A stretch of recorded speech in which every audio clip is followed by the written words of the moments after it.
Hey Mike, I know a couple weeks ago when you guys were playing the Falcons, we asked if you would talk to Kyle Pitts at tight end. You just curious on Mark Andrews on the Ravens. Were you able to kind of talk to him a little bit, and if so, what were your impressions of him? Yeah, I mean, I haven't spoken with him since that event, but he's obviously a great player. He makes a ton of plays. I've gotten a chance to watch him play. I believe it was a Monday night game against Indianapolis a couple weeks ago, and I mean, he went off. He went crazy. So he's a great player. Is able to affect the game in a lot of different ways, and I think it's gonna be a good challenge for our defense. Mike, you have been playing great in the last few weeks, for the entire year, obviously. Do you feel this is the highest level that you've reached in your career?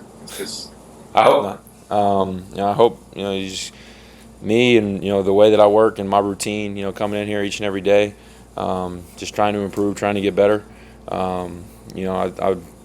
I hope that I'm not even scratching the surface yet. But that's why you play this game. You go out and you just have an opportunity to make plays each and every week.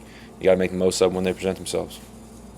Mike, I'm curious, when you practice one-handed catches Yeah. in practice, do you do an equal number with right hand and left hand? Yeah, absolutely. Every day after practice, our equipment manager, John Swede, he shoots me the jugs. Man, we're always out there pretty late, so I appreciate him doing that. Do a bunch of different, just positions and catches and things like that, and right hand, left hand, work them both because you never know when that opportunity comes, and it's not like you think about it. It just happens. So. You feel I'm sorry, quick follow-up if I may. Do you feel you're as efficient with the left-handed one-handed snag, or Yeah. maybe a little more right-handed? I mean, my right hand is my dominant hand, but I'm working to get the left as strong. You have a favorite or most difficult one you've had since you've been in the league? Honestly, I saw it on TV that they gave, I think it was my second one was like the one that was talked about. I think the first one was better, but I mean, I guess I leave that up to everybody else to decide. That was the one on the sideline, right? Yeah. Mike Flo's been saying all year that this is a resilient group that believes, a group that believes it's close and all those Yeah. things. When you show up to work yesterday after a win, what was there a little bit of a more tangible of a bounce in everybody's step though? I mean, I think his message after the game was to enjoy it for the night, and once we got back in here yesterday, touched on the game, what we need to improve on, all that kind of stuff, and what we did well, and then it was right back to work. It's obviously a very, very short week, so it's unique in that aspect, different than other weeks. So we couldn't really hang our hat on it for too long. We're already on to Baltimore, so. Like Matt Collins, hi. Matt Collins said after the game that your body hurts less after a win. Yeah. Is there validity to that? I actually do agree with Mac on that one. Things just feel better when you win, especially after a couple of tough losses. So to bounce back and get a win, it's definitely a positive aspect to that. even for pros, I mean, every game's on TV, obviously, but, being prime time, is that a big deal for? Yeah, I think it is a big deal. I think it's obviously you take every game the same way, but I think it's exciting. You got a chance to go out there. There's only one game on Thursday night, so everybody's gonna be watching, and you got to go out and make the most of your opportunities.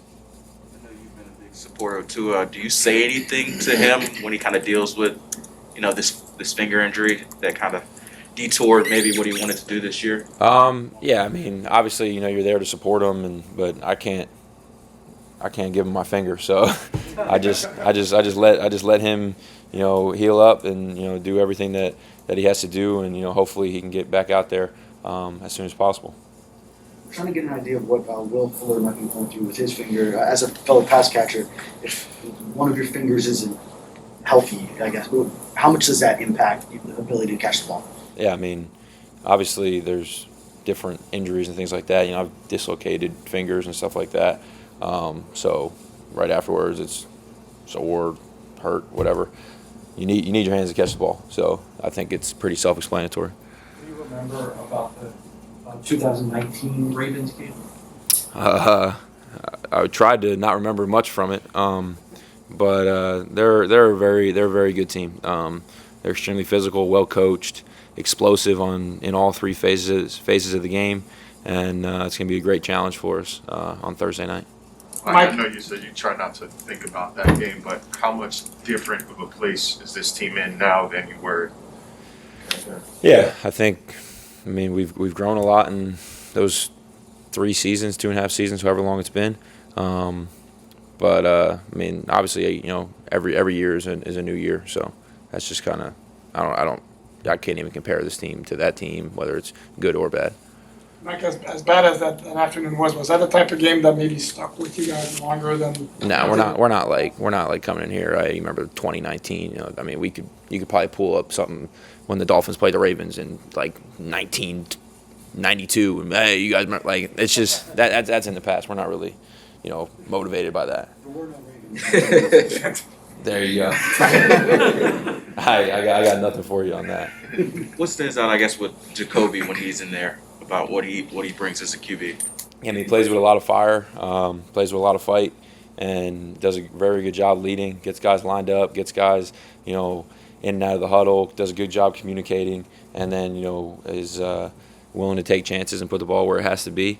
I love playing with him. I love playing with Tua. I think we got a very good quarterback room, and appreciative of both those guys. I know when you watch film, you're watching the other side of the ball, of course, but just as a fan, where do you think Lamar is right now in the echelon of really good ones? I mean, he's obviously extremely high up there. He's a extremely talented player. I think I saw last week he had like the most rushing yards, and then obviously being a quarterback, you're only going against one other guy, but the most passing yards. So I mean, he's obviously extremely talented and can affect the game in many different ways. So he's obviously going to be a big challenge for our defense, but one that I'm sure that they're excited to go up against.